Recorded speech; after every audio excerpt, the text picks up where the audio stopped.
Hello friends, welcome to the channel of Shyam Fintop. आज हम देखेंगे कि मार्केट आज किस तरह से मूव किया है और कल हम किस तरह से ट्रेड कर सकते हैं। बैंक निफ्टी में हम सबसे पहले देखेंगे तो बैंक निफ्टी में ऊपर में 45 300 350 के आसपास उसने एक टॉप बना के बाजार एक कंसोलिडेशन फेज में आ चुका है और एक ट्रायंगल जैसा पैटर्न बना रहा है। ऊपर में 300 350 का एक रेजिस्टेंस है, उसको ब्रेक करेगा मार्केट एक न्यू हाई की तरफ जा सकता है। और नीचे की तरफ अगर आप देखेंगे तो 45 900 एक बेस बना रहा है, वहाँ पे अराउंड 3 से 4 बार उसने सपोर्ट लेके वापस बाउंस बैक किया है। तो ऊपर में 46 100 का एक लेवल अगर के ऊपर अगर जाएगा तो आप देख सकते हैं 46 300 तक बाजार जा सकता है, लेकिन वहाँ पे हमें एक रेजिस्टेंस देखने मिलेगा। वहाँ पे हम अपने शॉर्ट की तरफ पोजीशन ढूंढना चालू करेंगे। और नीचे में कल अगर बाजार 45 900 के नीचे अगर जाता है तो हमें एक लोअर लेवल देखने को मिलेंगे, जो लोअर लेवल हमें 45 650 45 500 तक देखने को बन सकता है। तो ये हमारे लिए एक सपोर्ट जोन है। कल बाजार किस तरह से खुलता है उस पर हम वेट करेंगे। और कल फिन निफ्टी का एक्सपायरी है तो वो भी हमें ध्यान में रख के ट्रेड करना है, बिकॉज फिन निफ्टी और बैंक निफ्टी में काफ़ी सिमिलरिटीज़ होती है। तो उसके हिसाब से बैंक निफ्टी में भी आपको मूवमेंट्स देखने मिलेगा। HDFC और जो दूसरे वेटेज हाई वेटेज है वो फिन निफ्टी में भी है। और कल अगर बाजार फ्लैट खुल के 900 880 एक्चुअली देखा जाए तो 850 ज़्यादा स्ट्रॉन्ग सपोर्ट है।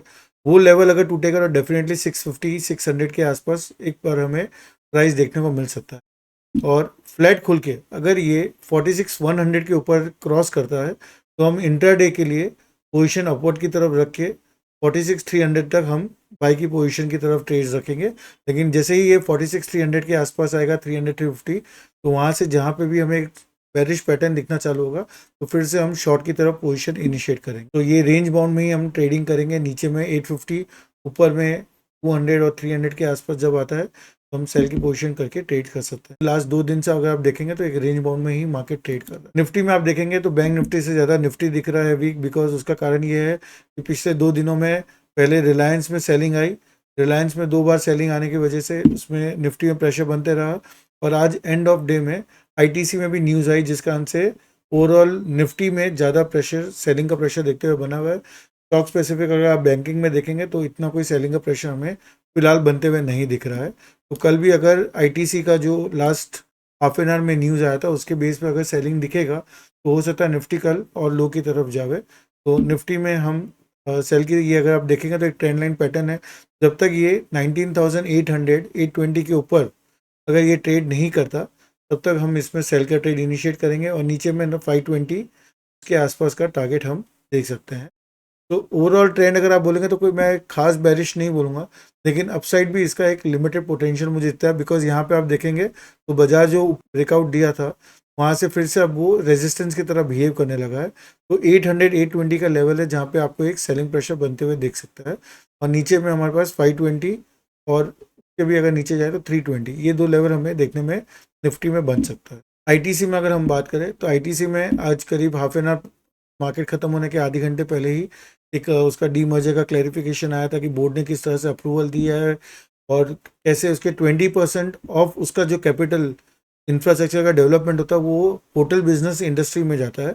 तो लॉन्ग टर्म में अगर आप देखेंगे तो ITC का जो FMCG बिजनेस अगर उसको अलग कर देते हैं तो लॉन्ग टर्म में ITC के FMCG में ज़्यादा आपको रिटर्न देखने मिलेगा, बिकॉज उसमें कैपिटल इंटेंसिव नहीं होता है। तो उसमें प्रॉफिट और रिटर्न ऑन इक्विटी और रिटर्न ऑन कैपिटल डिप्लॉय आपको ज़्यादा मिलेगा कंपेयर टू होटल इंडस्ट्री। तो ये बहुत लॉन्ग अवेटेड मूवमेंट था और ITC में काफ़ी टाइम से ये एक्सपेक्टेड था। तो ये बहुत ही पॉजिटिव ओवर द पीरियड में रहेगा। लेकिन अगर आप देखेंगे तो मैं इसको डेली चार्ट कर दूं तो डेली चार्ट में देखेंगे तो ITC में तो करीब 1.5 साल से इसमें हमें तेज़ी देखने में बनी हुई है और काफ़ी टाइम तक ये लेथार्जिक रहा। तो ये न्यूज़ उसके लिए बहुत एक पॉजिटिव रहेगा। तो बट क्योंकि इतनी रैली आई है और न्यूज़ का एक बार अनाउंसमेंट होने के बाद जनरली मार्केट न्यूज़ को फैक्टरिंग कर चुका होता है। तो ये न्यूज़ आने पे आज हमें जैसे ये न्यूज़ का क्लैरिफिकेशन हमें मालूम पड़ा तो एक अच्छा सेलिंग देखते हुए मिला है। और अभी भी ये सेलिंग अगर कल भी अगर कंटिन्यू होता है तो हमें 450 440 के लेवल पे आसपास बीच में हमें इसमें बाइंग का एक जोन बनते हुए दिखता है।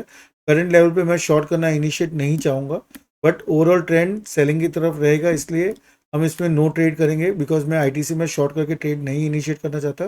बट जस्ट अगर मैं व्यू के बारे में बात करूँ तो ये न्यूज़ के हिसाब से अगर कल भी अगर हमें सेलिंग करते दिखेगा तो नीचे की तरफ 455 450 445 ये 3 लेवल्स पे आपको ITC आते हुए दिख सकता है। तो वेट एंड वॉच के लिए हम वेट करेंगे। नीचे में जहाँ पे भी उसका एक सपोर्ट जोन बनना चालू होगा, मार्केट कंसोलिडेशन चालू होगा, तो वहाँ पे हम री एंटर लॉन्ग की तरफ कर सकते हैं। HDFC बैंक भी एक रेंज बाउंड में है, ना ऊपर की तरफ ना नीचे की तरफ, बैंक निफ्टी की तरफ। तो इसमें 1690 के अगर ऊपर जाता है तो हम लॉन्ग की तरफ इनिशिएट करेंगे, और नीचे में अगर 1670 के नीचे जाता है तो हम शॉर्ट की तरफ इनिशिएट करेंगे। बट फिलहाल जो 1690 और 1670 is a no trade zone for HDFC। आशा है आपको हमारा ये वीडियो पसंद आ रहा है। अगर आपको और डिटेल हमारे ऑप्शंस के बारे में जाना है तो हमने ऑप्शंस की सीरीज़ भी इसमें चालू कर रखी है, जो आप हमारे ऑप्शन के प्लेलिस्ट पे जाके देख सकते हैं। अगर हमारा चैनल आपको पसंद आ रहा है तो उसको ज़रूर सब्सक्राइब कीजिएगा, बेल आइकन को ज़रूर क्लिक करिएगा, बिकॉज यूट्यूब बेल आइकन को क्लिक करने से हमारे जब भी कोई नया वीडियो अपलोड होता है, खास करके ऑप्शन रिलेटेड, तो उसका अलर्ट आपको दिखेगा और वो वीडियो आप देख सकते हैं। थैंक यू सो मच, कल मिलते हैं।